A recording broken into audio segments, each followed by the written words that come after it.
And here they are, the champions of the 5th World Cup pairs, Alejandro Galán. If the padel court had a nightmare, it would look exactly like Federico Chingotto. When he steps onto the glass, nothing explosive happens, no dramatic shift, no immediate intimidation, and that is precisely what makes him so unsettling. Rallies simply stop ending. Winners stop being winners. Opponents begin a point believing they are in control, only to find themselves hitting one extra ball, then another, until patience turns into doubt and doubt into frustration.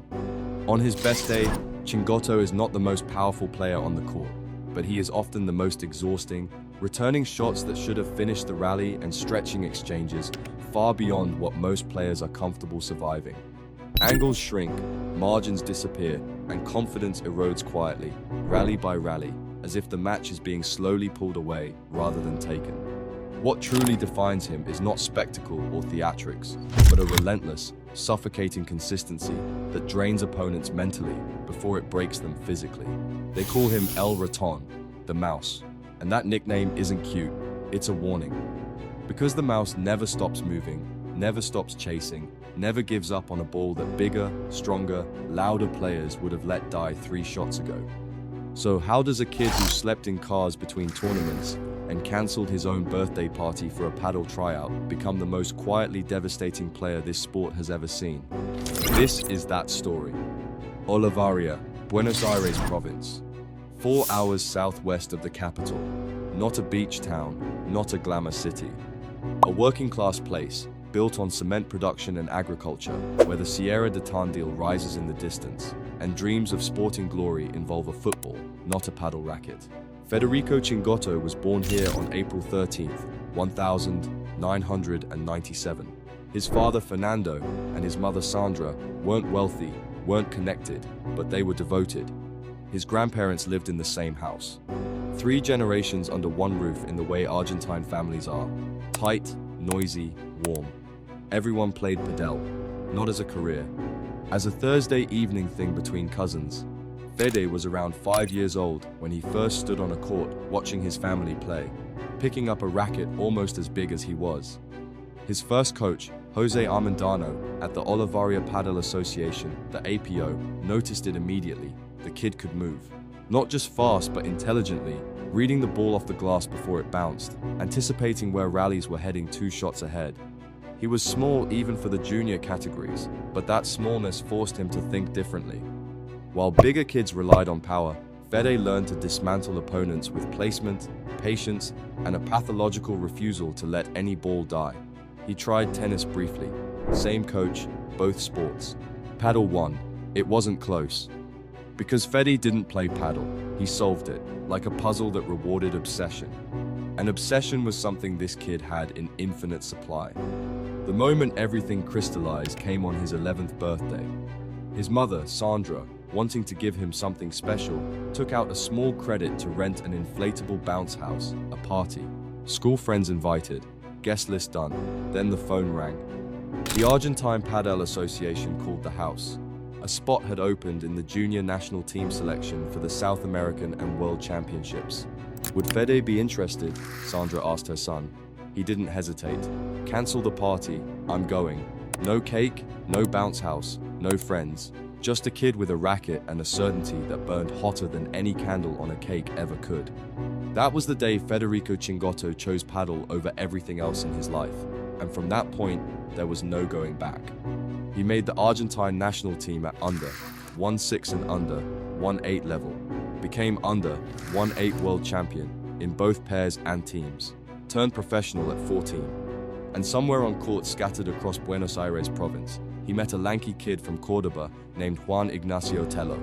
Tello was 2 years older, taller, more imposing, and equipped with an overhead smash that rearranged furniture. Where Chingotto was the defensive surgeon, Tello was the attacking wrecking ball. Opposites in almost every way. Together, they were perfect. They teamed up as teenagers around 2013, won the Junior World Championships that same year. By 2015, #1 in Argentina. 2 kids making noise the European establishment couldn't ignore. But the road from Argentine dominance to European opportunity wasn't paved. It was a dirt track full of potholes, and Chingotto navigated it in ways that would make most professional athletes uncomfortable. The local butcher donated food packages so he could eat on the road. His family organized raffles and pasta dinners with neighbors to raise petrol money. Friends and strangers chipped in, and when the car pulled up to a tournament city and the budget didn't stretch to a hotel room, Fede slept in the car. "I have 1,000 stories like that," he said years later. "I don't usually go into detail. I keep them to myself. But the sacrifice was enormous, especially from my parents. They denied themselves every luxury so they could give everything to me." Most kids would have looked at the distance between Olavarría and the World Padel Tour and decided it was too far. Chingotto looked at it and started walking. Because the mouse doesn't calculate whether the gap is crossable, the mouse just starts moving. The Fabrice Pasta Cup changed everything. A tournament circuit across South America that rewarded champions with an all-expenses-paid trip to compete on the World Padel Tour in Spain. In 2016, Chingotto and Tello won it, beating Luciano Solivares and a young Agustin Tapia 7-5, 6-1 Buenos Aires. They packed their bags. Fede was 19. Tello was 21. They arrived in Spain with no guaranteed income, no family nearby, no safety net, and one plan: make it or die trying. The early months were brutal. Their first WPT event, the Alicante Open, they reached the main draw and were knocked out in the round of 16. Welcome to Europe, but they had each other. Tello became a big brother. They shared apartments, split expenses, pushed each other through training sessions that felt pointless after early round exits, and reminded each other every day why they left Argentina. When I arrived and faced Dineno, Stupachuk, players of that magnitude, Chingotto admitted, I realized they were light years ahead. That moment showed me where I stood. The World Padel Tour didn't care about junior trophies. It cared about results. And results came slow, but the mouse doesn't quit, the mouse adapts. In 2017, they reached their first WPT semi-final in Alicante, pushing the legendary Balastaguin and Lima to a tight three-setter, 3-6, 6-3, 4-6. They lost, but the statement was made. Signed with Bull Padel, climbed from outside the top 50 to near the top 20. In 2018, won their first professional title at the Paris Challenger. Added a second challenger that same year. Then, in 2020, amid a pandemic-wrecked season, they won the Las Rosas Open, beating Lima and Navarro, their first and only WPT title together. For a pair that had organized pasta dinners for petrol money, it was more than a trophy. It was proof the sacrifice wasn't for nothing. But here's the cruel truth about Padel. Love doesn't always translate into titles. And at the top, titles are the only currency that buys survival. By late 2022, the performances had plateaued. Semi-finals, close calls, but the gap between close and champion was widening every week. Chingotto and Tello had been together for nearly 8 years. Brothers, the longest-running pair on the professional circuit. A duo that had publicly sworn they would never separate. But Fede is pathologically honest, and he knew. The joy was fading. The fire was flickering. He says he believes in long-term projects, that you don't change hastily because of results. But when the feeling is gone, you feel it in every rally. In late 2022, the unthinkable happened. El Gato and Super Raton, the cat and the mouse, announced the split. 7 years, 1 WPT title, 2 challenger trophies. A bond that stretched from teenage courts in Buenos Aires to the glass arenas of Europe, over. And here's the part that cuts deepest. Since the separation, by the end of 2024, Chingotto had reached 13 finals and won 6 titles. Tello had reached 0 finals, not 1. In every tournament where both competed, Chingotto outperformed his former partner. The divergence was brutal, surgical, and impossible to look away from. But before the glory came, there was one more partnership that most people forget, and it made everything after it possible. First came Javi Garrido in early 2023. Respectable results, but no spark. Then mid-season, Paquito Navarro, the loudest man in Padel, volcanic personality, arena-filling charisma. Could the quiet mouse coexist with the human earthquake? The answer surprised everyone. Put a Chingo in your life, Paquito said on camera after winning in Rome. Put a Chingotto in your life, and everything will be easier. Together, they reached the 2023 Italy Major Final in Rome, where 7,000 fans watched them push Coelho and Tapia. Then came December, the last ever World Padel Tour Master Final in Barcelona. Their final tournament together, the split already announced, and Paquito and Chingotto decided to go out swinging. Semi-final, Tapia and Coelho, world number ones, a pair Chingotto had never beaten in 7 previous meetings. First set, Coelho and Tapia edged it 6-4. Most teams fold at that point. Not these two. Paquito and Fede broke them in the second, broke them again in the third. 4-6, 6-4, 6-4. First ever victory against the Golden Boys. 7,000 fans in Barcelona lost their minds. The final, 2 days later. LeBron and Galan. Chingotto and Paquito went down an early break, then won 6 consecutive games and dismantled the third-ranked pair in the world, 6-1, 6-4. Their last dance. And they danced it perfectly. For Chingotto, it was only his second professional title in 8 years of elite competition. 2 trophies in 8 seasons. Most players would have quit. Most players would have accepted the ceiling. But the mouse doesn't accept ceilings. He gnaws through them. Because what nobody outside Chingotto's inner circle understood was that Barcelona wasn't an ending. It was a launch pad. A phone call had already been made, and it would change everything. Alejandro Galan, fresh off the implosion of his partnership with Juan LeBron after the Qatar disaster, had reached out. When the call came, Chingotto was nervous. But beneath the nerves was something older, hunger. I was always saying it. I was waiting for this opportunity. I was working in silence, improving everything in my game. And when the call came, I was so happy. Galan wasn't just any partner. He was a former world number 1 with over 30 titles and Roland Garros on his resume. He had coaching staff, infrastructure, a sports psychologist, the whole apparatus of elite performance, and now he wanted the mouse.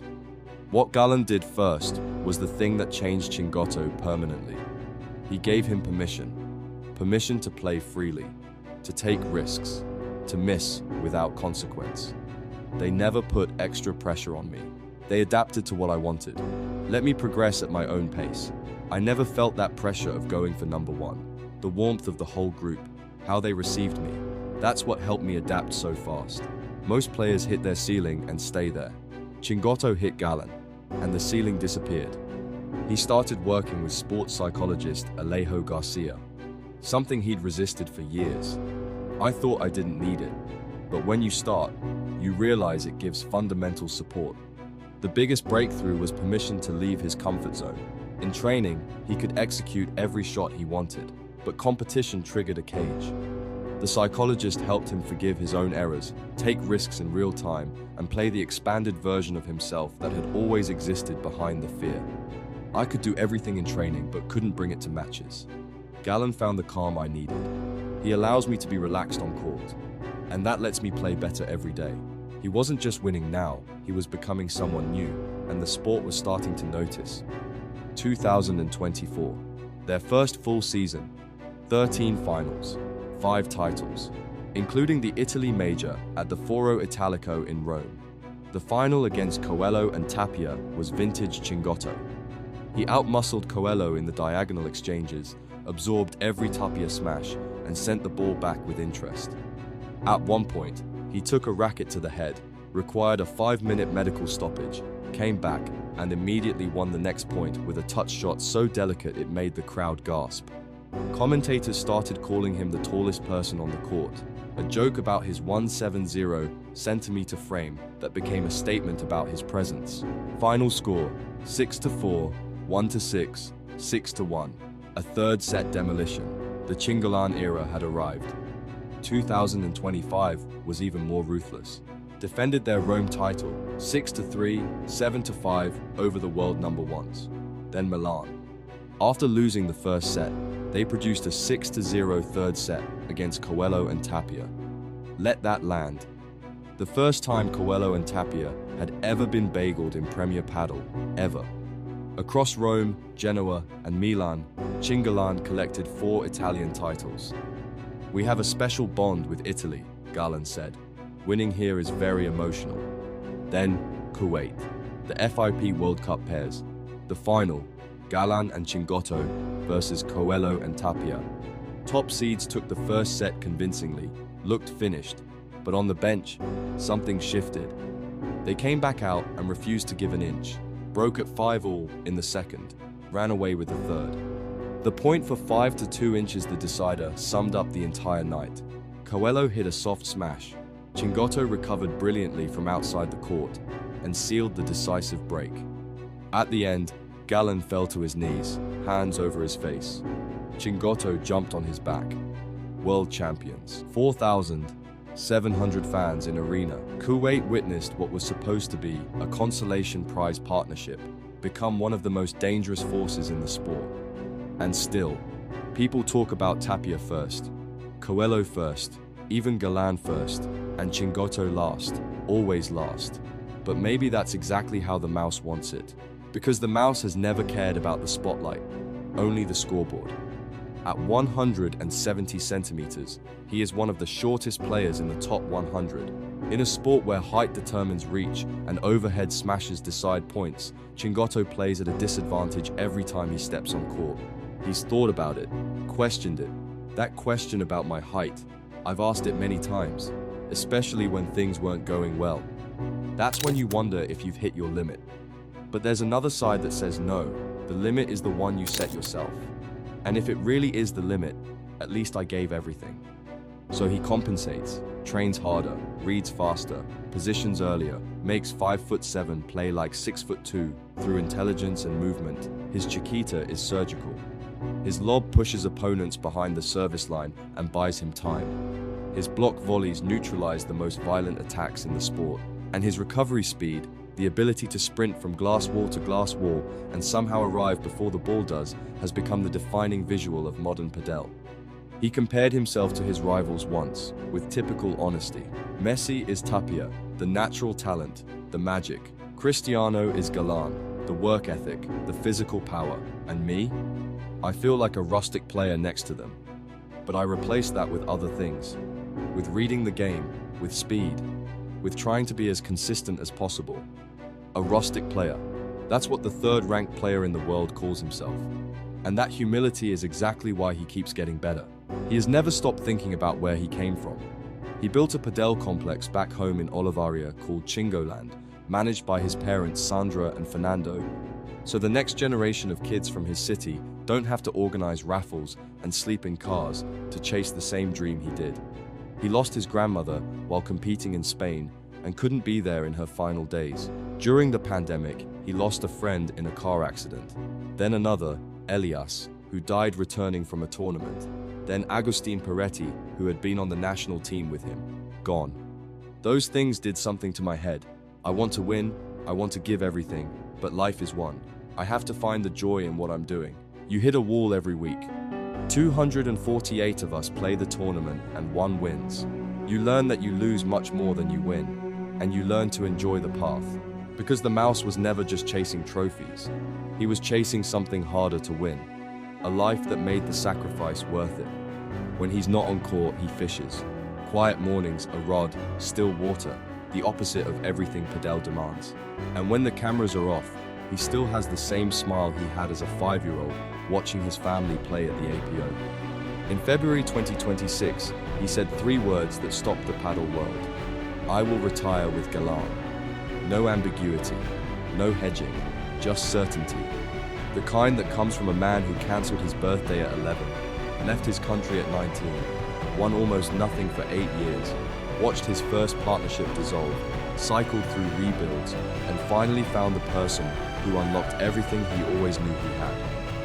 He is the proof that Padel isn't just a sport of power, it's a sport of intelligence, persistence, and heart. So go ahead, watch the smashers, marvel at the giants, talk about the prodigies, but when the rally goes long and every ball matters, watch the little guy on the right side, watch him move, watch him read, watch him refuse to let the point die. And the scariest part?